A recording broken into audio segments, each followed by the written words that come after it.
destroy these. Welcome to the Liberty Mindset. Come and explore some of the ideas and issues facing our liberty. 2022 is an election year. As libertarians, we ask that you consider voting in the Liberty Mindset. Welcome, and thank you for your time. Welcome, everybody, to the Liberty Mindset. I'm here with my good friend and co-host, Jimmy, and my one voice, one vote, or what? Welcome to the Liberty Mindset. Today we're discussing a different method of voting called star voting. Most of Oregon works on a single vote per office ballot. There's a motion to change that. Here to give us a class in star voting is our guest, Kallen, chair of the Equal Vote Coalition. Links will be in the description. So, Annie, before I confuse things any farther, you had a video you wanted to share, and I was going to share that video, and then we can dive into the conversation. Okay, sounds great. Okay, so there's the video.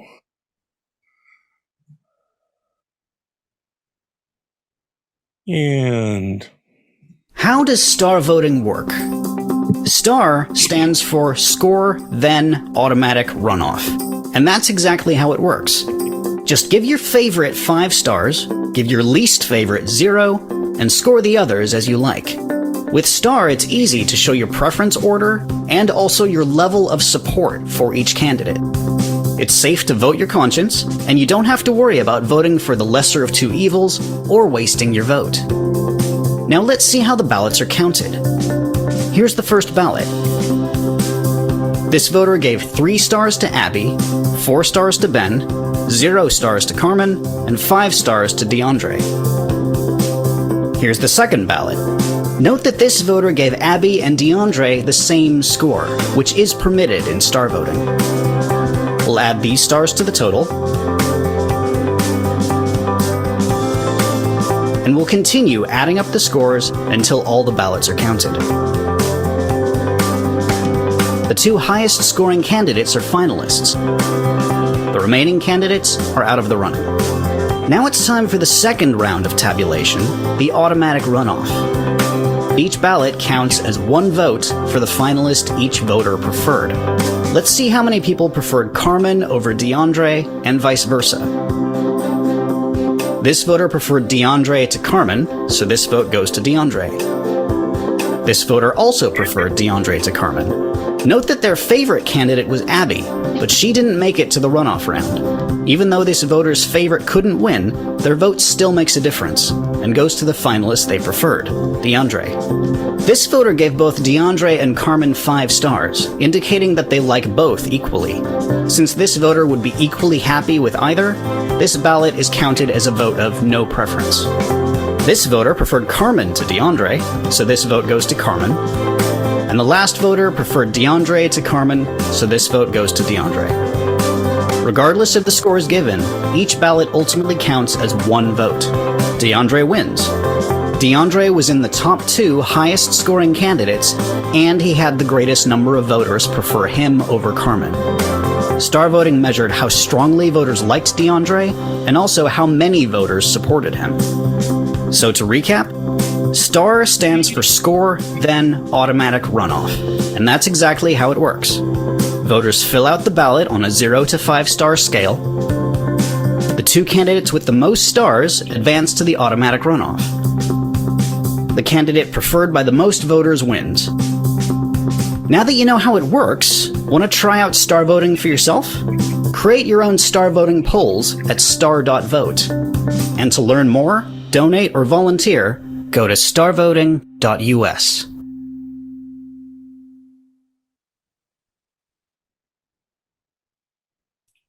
Yeah, so that pretty much covers it. Okay, it's really cool.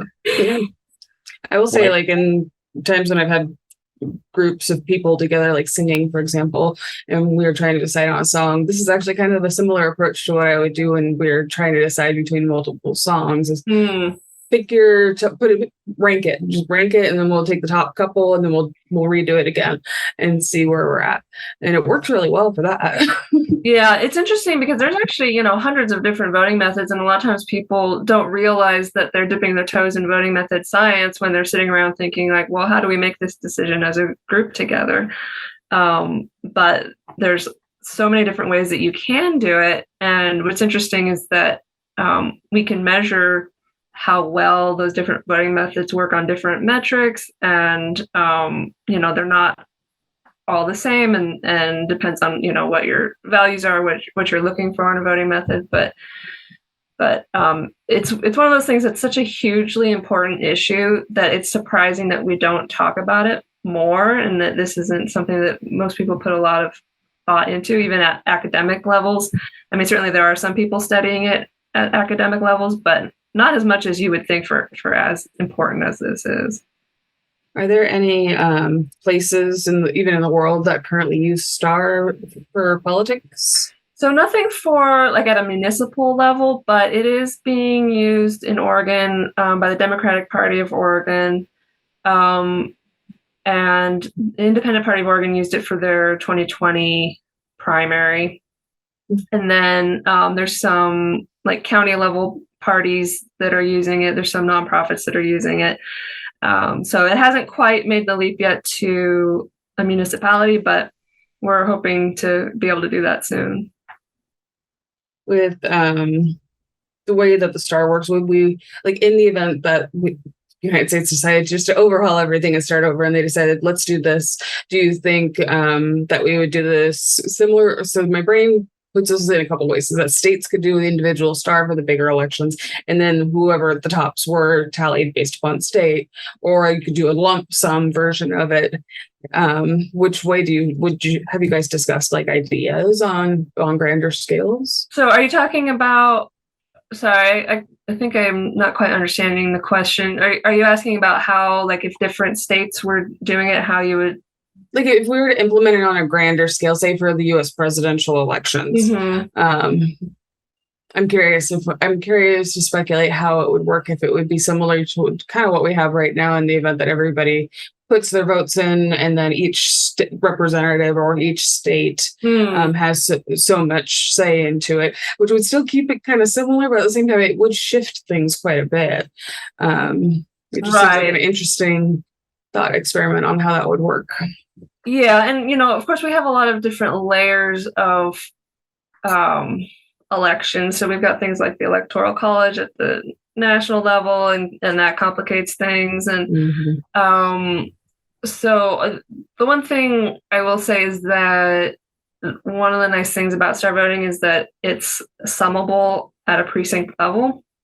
So you can look at it like say we were doing it nationally, you could look at each state and see who were the top two finalists of each state. You can look at a matrix of which candidate was preferred to whom. So you can get that precinct by precinct data, and you can do that tabulation at a local level. And the reason why I bring that up is because another popular form, ranked choice voting, you can't do that. You have to centralize the data before you run the election. And so that's one of the reasons why I support STAR voting, is because you can have that transparency and that accountability and that local control over the election. So I don't know if that answers your question. It does. No, it's good. Well, and that's actually something I was curious about, because you have to, in the United States, states decide on how the vote is tallied. I mean, that's where the federal government doesn't have any say on that. Right. And there's reasons for that. That's part of the whole original Federalist view, is that each state could choose their own method. And when we started this conversation a couple of weeks ago, and we talked about doing this episode and the research, I mean, I was vehemently, that's stupid. We can't do anything. We have to do it this way, the old way. Now, after little delving into various things, I'm not so hateful, but I still have. You're not a fan? No, I'm not an unfan. I'm just not sure. It's new. Right. And new to me is worrisome. There's a couple of things that's worrisome. The only people I see promoting this tend to be socialists or communists. Okay, and that to me worries me. Not saying it's wrong. I'm just saying if you look at the people that are promoting it, and that's maybe just a knowledge-based thing, because those of us in the more libertarian world and those of us who are from the conservative mindset, are just not aware. Now, Annie provided us a YouTube playlist I forgot, it was like about an hour and a half long, of various videos that talked about different aspects of various types of voting. And I only got about 2/3 of the way through it, but it was a fascinating education. And star voting has come to my surface. If I'm going to switch to anything, I am leaning that way. Yeah. Mostly because it seems like the most fair. Mm-hmm. There's less. There's less opportunity even for manipulation by parties trying to get their people to rank everybody in a certain system. That in the long run could actually be damaging. If you're in a star system, it wouldn't help them. It would actually hurt them. A lot more transparency is really nice. Well, and that is part of my question, though, is because with this, you have to count a machine. You have to count using computers and algorithms, which I'm not against. My curiosity is, where is the security in that kind of a system? Yeah, and you covered a lot there, so I want to talk about a few of the things. First of all, and this is something that's really hard for people to wrap their heads around in our current environment, understandably so, but the star voting movement is actually a nonpartisan movement. I'm libertarian, but I do work with a lot of people who are progressives in the movement. But there's, libertarian supporters, there's centrists, there's, all sorts of different kinds of people. And that's actually one of the things I really have loved about working on this reform, is that I can interact and work with people with whom I disagree on a whole lot of other stuff, but we all agree that the way that we're voting now isn't working very well, and we want to make it better, and we want it to be fair, we want it to be transparent, we want it to be accurate. That is more important than our own tribe winning, is this idea that we're accurately assessing the will of a community. So to me, that's really exciting about it, but the problem is that people get very suspicious, understandably so, if they see, and I've seen that before, where people say, well, I don't know if I trust this because such and such group supports it. I've heard people say the opposite. They say, oh, is this an alt-right thing? So it's like, it's really hard to convince people, like, no, this is actually a nonpartisan movement. And maybe that's just the nature of the world we're living in right now. There's a lot of suspicion, largely because our voting method leads to this divisiveness, and it leads to this polarization. And so people become tribalized and they become suspicious. So that's one of the things we're actually trying to fix. But there was something else I wanted to talk about. I kind of lost the plot of some of the other stuff that you were saying. Well, is part of this movement open source coding? Yes. So we, that's what it was. You were talking about security populations having to be electronic, and actually you can hand count it, and they've done that before. Of course, it takes a little bit more time, but you can do tally marks, and we have a whole procedure written out for this of, you have one person looking over the shoulder, another person doing the tally marks, and you can go through it. It doesn't take that long, but obviously doing it in the computer is faster. But it doesn't seem like you can have people just switching out whoever's looking over the shoulder once your eyes burn out from it. Yeah. Kind of like doing CPR, you swap, because you don't burn out. Well, and my concern about hand counting was I can envision how it'd be possible, but you sort of have to do it. I mean, you're counting stars, you're not counting votes the first time through, right? You're counting rating systems. And that's why you have to tally all the stuff. Yeah. one Hash person marks. reads out the number, the other person does hash marks, and so there's a process for doing it by hand.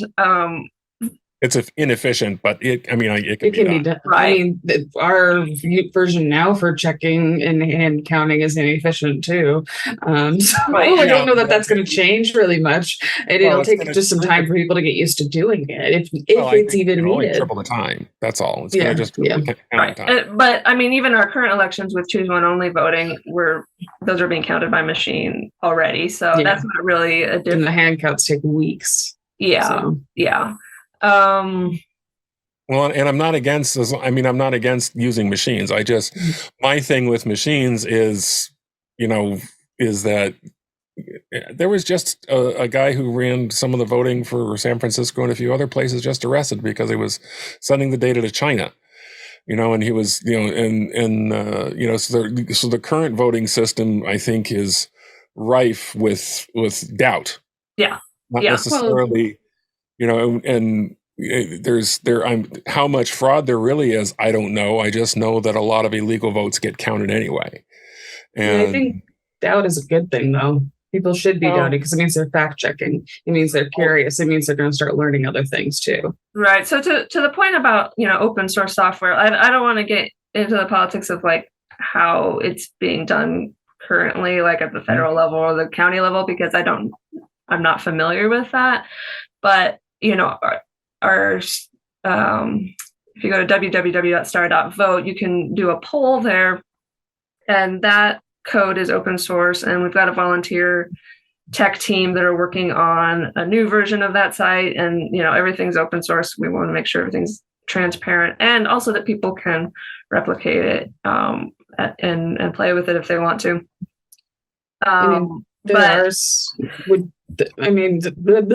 Sorry, aren't there websites that also do a very similar type? This might be the rank voting, but like SurveyMonkey, you can do. I've known of jobs that do similar type of systems. I've seen the system put into play on very small scales, I guess. Which makes me pretty familiar in some ways. I'm just curious how long this movement's been going at this point as well. Just that's something.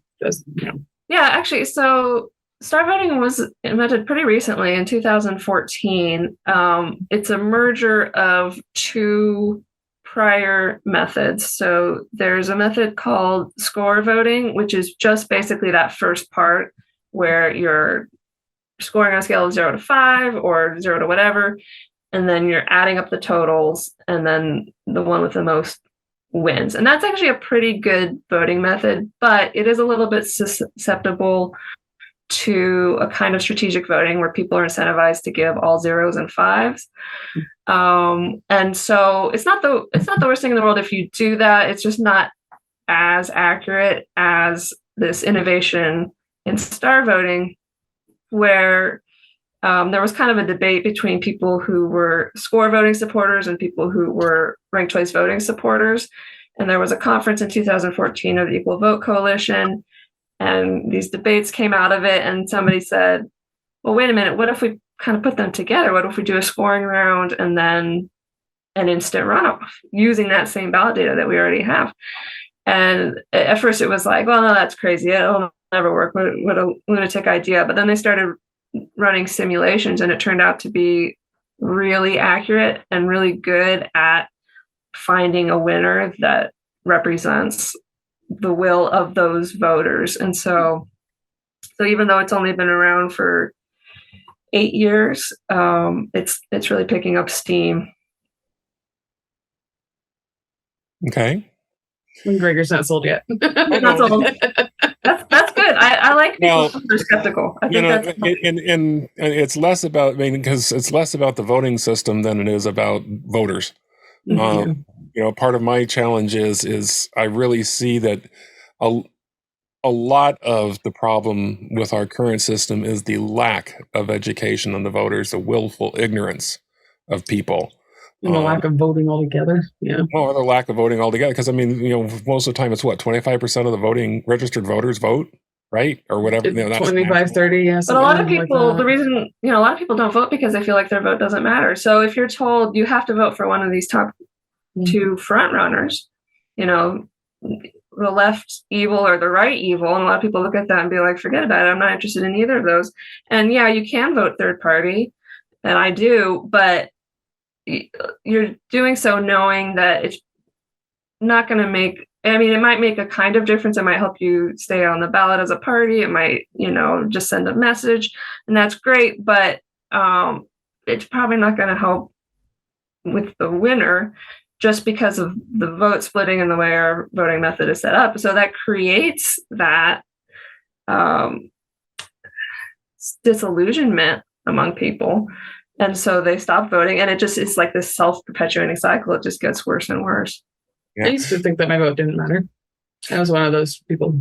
Yeah. A lot of people just don't vote because it's like, why would they spend the time to do that if it's not going to affect the outcome? And you can make the argument for why you should anyway, but for a lot of people, it's not compelling. And so with a better voting method, they can say, oh, I really, really want this guy. I really want the libertarian candidate. But if the libertarian candidate doesn't win, here's just information about how I feel about all of the candidates. Because our current voting method doesn't capture very much information. All it captures is who do you want the most, but it doesn't capture, well, if that guy doesn't make it or that gal doesn't make it, then what? What else is in your brain about your preferences? That information is actually really important to know. I feel like it encompasses what kind of like Gregor and my approach to voting a lot more. You being able to vote on principle and being able to vote on conscience and still have an impact, or possibly have an impact, depending upon the way the system is constructed. Right. And one of the nice things about star voting is it's really flexible. So you can say, okay, 5 stars to libertarian candidate. And then let's say there's also a Democrat and a Republican running. You could give one of them 1 star and one of them 0. And so you're showing that slight preference, a lesser evil to one of them, and then the other one you really don't like. But you could also do it another way. You could give 5 stars to the libertarian candidate, and then you could maybe give 4 to one of the others and then 0 to the other one, to show that actually this Democrat or this Republican is actually pretty good. I wouldn't mind them that much. So it just really allows a lot of flexibility in how you communicate, not just preference order, but how much or how little you like the candidates. Well, and that's one of the things that's sort of selling me on this whole star voting, because that is my big challenge. Every election has been for a long time, being the old fart in the audience. But my first vote was for President Reagan. That was my very first time I ever voted. And I was one of the Ross Perot voters in the 90s that got us the Clinton administration. And I felt guilty about that for a number of years. And I'm sorry. Well, because I helped the Clintons win. I feel bad that you felt guilty for voting the way you did. Better, but pardon?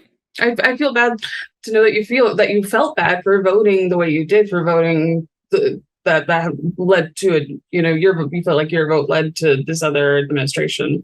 And that's going to be our discussion on our next podcast on the 5th, which is going to be live and we'll be talking about later. But and then and even in 2016, I knew what kind of president Donald Trump was going to be. I mean, it's like I thought he was going to be far worse than what he was, but I knew there was. He was full of hot air. I'm glad he was full of hot air. Yeah, but I knew that was going to be the case.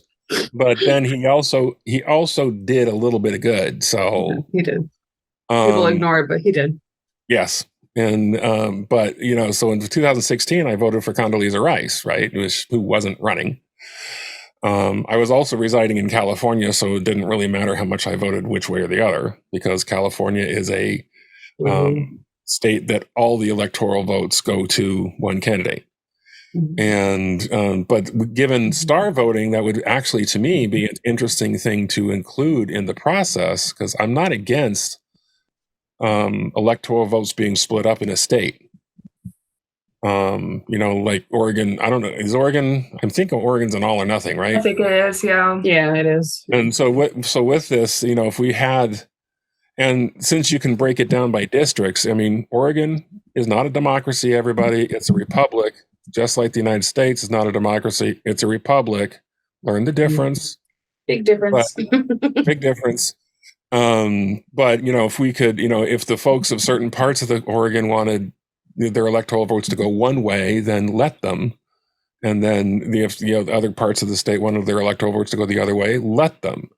I mean, because to me that would give people a voice, and that would also make Oregon a more important state. Just because people could, by allowing electoral votes to be split, you actually, gain more attention because all of a sudden you have more value. Yeah. As a swing. Well, yeah, and that's part of the problem with a lot of states who have very few electoral votes, who all to give it in one clump. There's a lot of states that people don't go to, and there's only out of the 2,600 counties in the United States, or 2,300 counties in the United States, there's only about 40 or 50 that most candidates ever have to go to win the election, and that's sad. Yeah, that it's that bad. But I could see if we were to combine, star voting with allowing those votes to count all the way down to the individual electoral candidate level, where that would actually make a big difference. It would allow people to feel like their votes really did make a difference, which that's for the next episode. But anyway, would really make it would let people see that their vote did make a difference, because let's face it, Portland's going to vote one way, and most of the rest of Oregon will vote another way. And if the rest of Oregon voted, then we could overthrow Portland. Right. It's true. And we're mail-in ballots. There's no reason. And I like that star vote. It could be mail-in still. I personally, I would, there's a Free Idaho movement to turn half of Oregon into Idaho. Or 2/3 of Oregon into Idaho, which I'm, not necessarily for, but I'm not necessarily against either. And part of me is, why don't we just get Portland to Washington and tell everybody in Salem and Eugene to move to Portland if you don't want to. Well, I mean, there's the Cascadia movement too, for basically the West to go to its own creation. So I mean, it's just the Northwest wants to reportion itself out to reflect their beliefs a little better. And but that's part of the problem is that we are an area that has very diverse beliefs, and I don't, and everyone's stuck in their little boxes. They don't understand what we do have in common, which is, most of us just want to be left alone to do their own devices, really. Right. We just want to be nice and have fun and be able to interact on our own will and not be forced. Yeah. Well, that would be nice. Yeah. But anyway, I think that's go ahead. I was just gonna say, I think that's a really great point, which is that there are issues where people are united. We all, for the most part, would like to help homeless people get care for addictions or mental health issues, get into housing. We all want to have, good quality schools, clean streets, no potholes. Right to our own medical care, Right, yeah. And we might disagree about exactly how we get to these places, but there's issues where there's not a lot of debate about whether these are good things or not. It's just there might be some debate about how you get there. And then there's other issues that are really polarizing. And because of our voting method, it's the polarizing issues that rise to the forefront, because you get 2 front runners in every election, because our current voting method is only fair when there's 2 candidates in a race. So people self-censor and don't vote for anybody other than the 2 front runners. And they're incentivized to raise these really polarizing issues and ignore the consensus issues, because they're trying to beat that other guy or gal at all costs.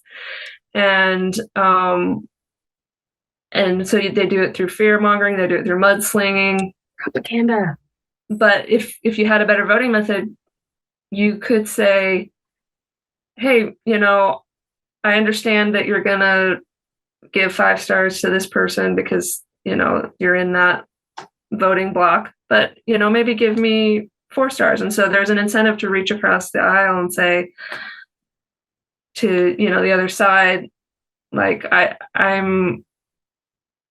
may not be your favorite, but I'm going to do what I can to try to gain as many points from you as I can. And so let's find those consensus issues. Yeah. Well, and that brings us back to those of us who are, non-binary parties. The binary parties being the Republicans and Democrats. But, Oregon has we have at least 3 or 4 other parties that take up almost, from what I've read, about 4 or 5% of the state. The Libertarian Party seems to average around 2/3 of a single percent, about 60.6% ish. We have one of the largest independent parties, don't we? Huh? Doesn't Oregon have one of the largest independent parties? Oh, independent parties, and we have a pretty large Green Party, and we also have a pretty large Constitutional Party. But all of those, all of those are, fall under a 1 or 2% most each party, but collectively that's like 6%. And people yell about the 7 million votes Biden won by, but then when you do the math, that 7 million votes almost barely 4% of the vote total. Exactly.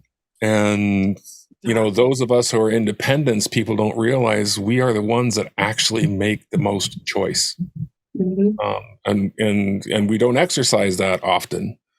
But we actually are the ones that can drive elections. Because there's, because what are the polls now? I didn't look them up. I should have looked them up before the thing, but Drazen's in the lead by what, 1 or 2 percentage points? Yeah, it's pretty close. Yeah. Huh? It is. It's pretty close. Yeah, it's very close. Well, guess what? All of us that are independent make the call on who wins. As long as you vote on principle. Well, then there's the vote on conscience. So anyway, the we'll Oregon, talk about that in a couple of weeks.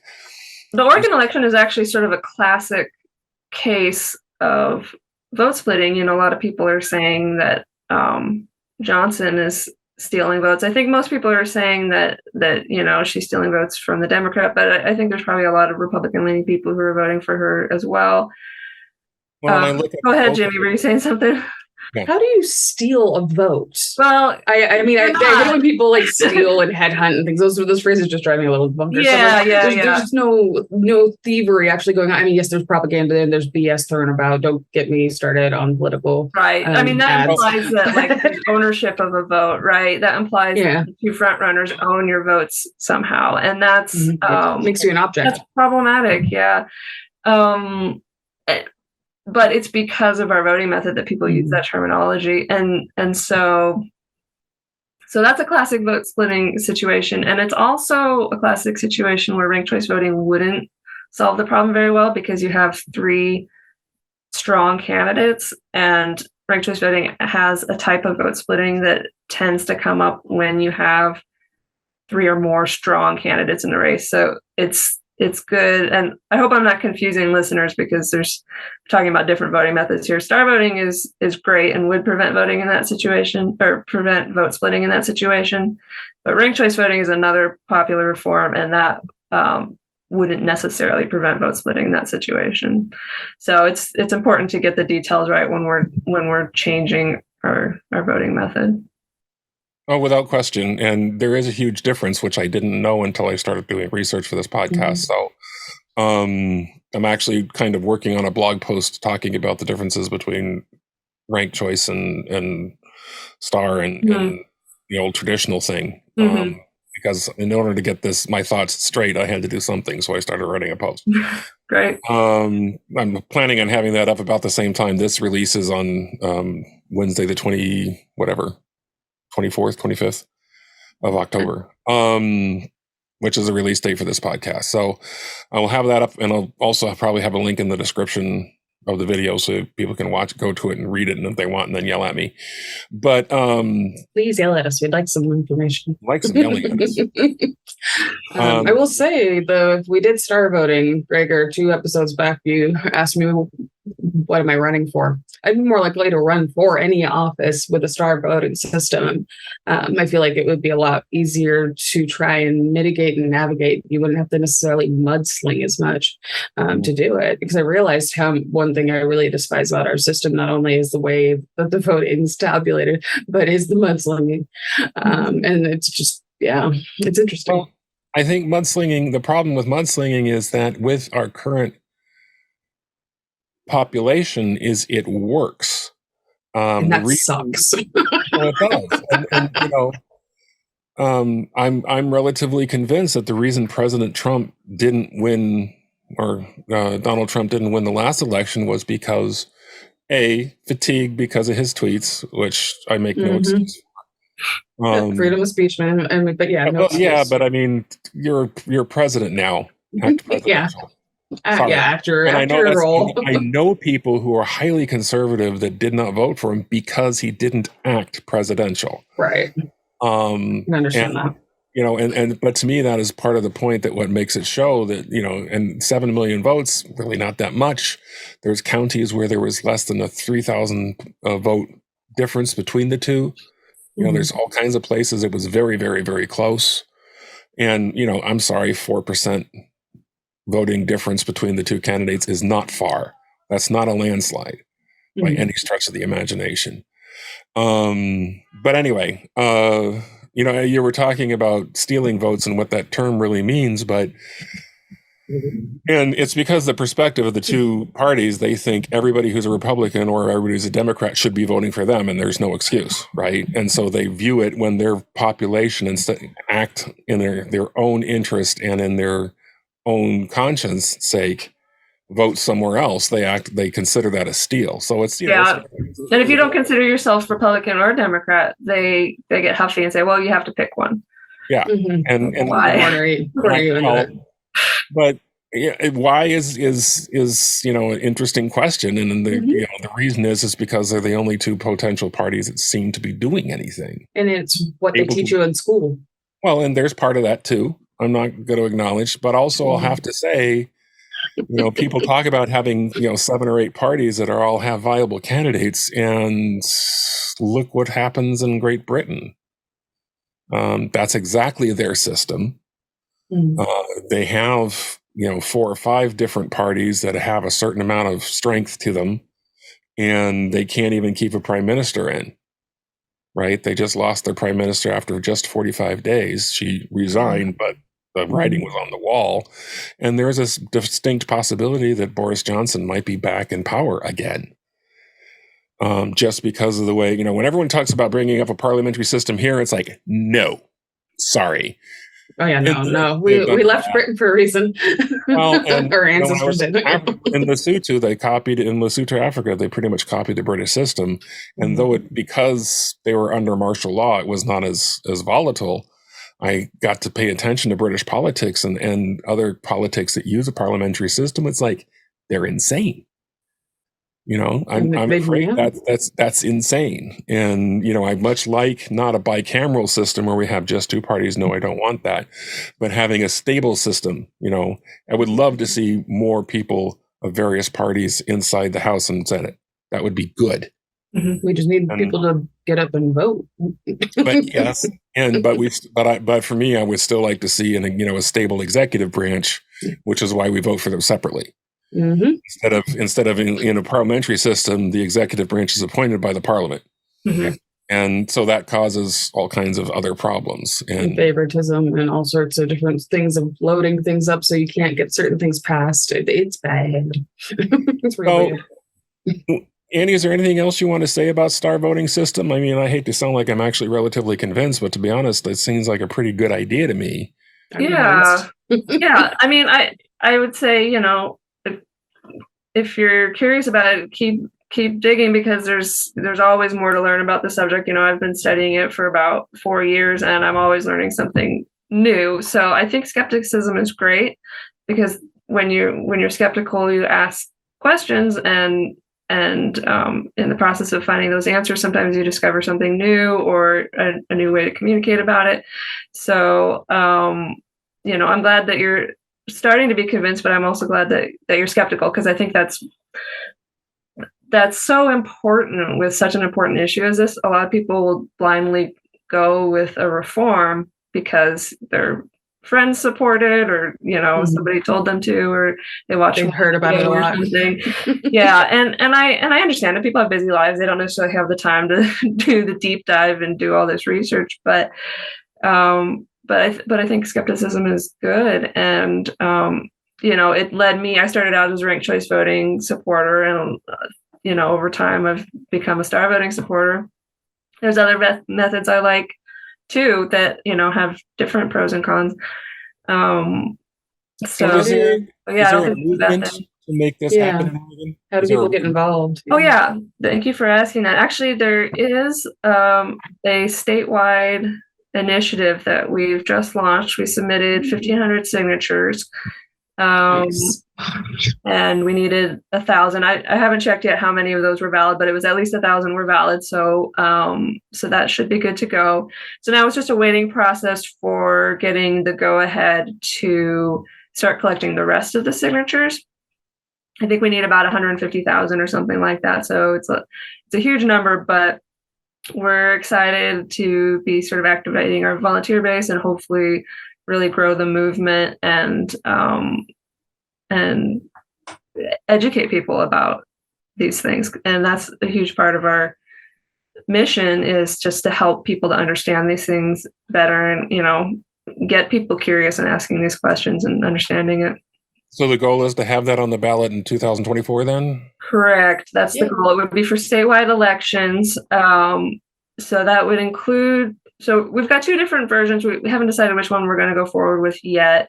One of them includes presidential elections. The other one doesn't. So we're waiting to see which one we want to do. But apart from that, they're identical in that they both cover all of the statewide elections, like, governor, mayor, city council, all those things across the state. With the exception of if a municipality has already adopted a different alternative voting method, they can keep that one. We didn't want to stomp on any reforms that are already in place, like ranked choice voting. But of course, they could have the option to change that if they want. Is there a place that people can go online specifically to learn more about star voting or get involved in the movement? Yeah, if you go to starvoting.org, there's places there you can learn more, lots of educational materials, videos, places to donate, places to sign up for a mailing list. Lots there. And that link will be in the description, just so everybody knows. They don't have to write it down right now. It'll be. I'm like me. I sit here, write everything down. Don't.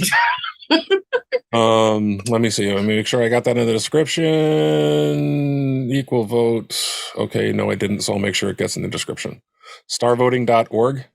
Yep. Yes. Okay, because I have the equal vote. Yeah, that's another good resource. www.equal.vote also has lots of information comparing and contrasting different voting methods. You said starvoting.org, right? Yep. Okay. I'll just make sure that's in the description as well. Jamie, what think ye?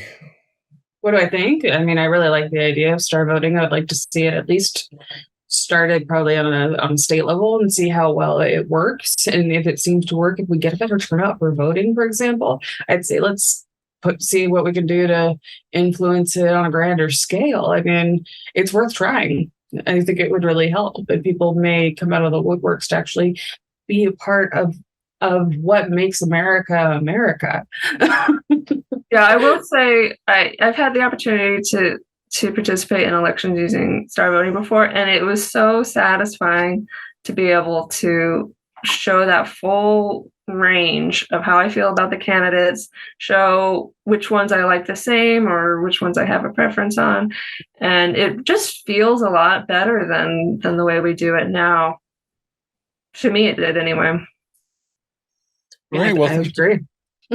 Well, thank you very much, Annie, for coming, and her contact information is in the description. I hope we have shed some light on the alternatives. We spent a lot of time looking at the star voting system. There is a campaign to make it a default voting system here in Oregon. Voting is not only a right, it is a responsibility. To a responsible vote, to be a responsible voter, you must be an educated voter. November 8th is just around the corner. Please be sure and vote based on principles that are important to you. Now, coming up on November 5th, we have a special live episode. Jimmy and Iron are going to talk about voting from a personal perspective, exactly how we choose to decide to vote. And it should be an interesting debate. Also, we'll be using callin.com so you can actually phone call in and ask us questions and participate. This is going to be our first live episode, so we're excited. It's going to be at 1 o'clock on November 5th at this time, unless something happens to change that. And there'll be descriptions in there'll be links in the description for both our YouTube channel to subscribe so you can watch it live, or you can go to Callin, free account there, and then come and call in to us and participate in the conversation. Thank you all for coming. And to all you truth-seeking and mindful people, stay curious.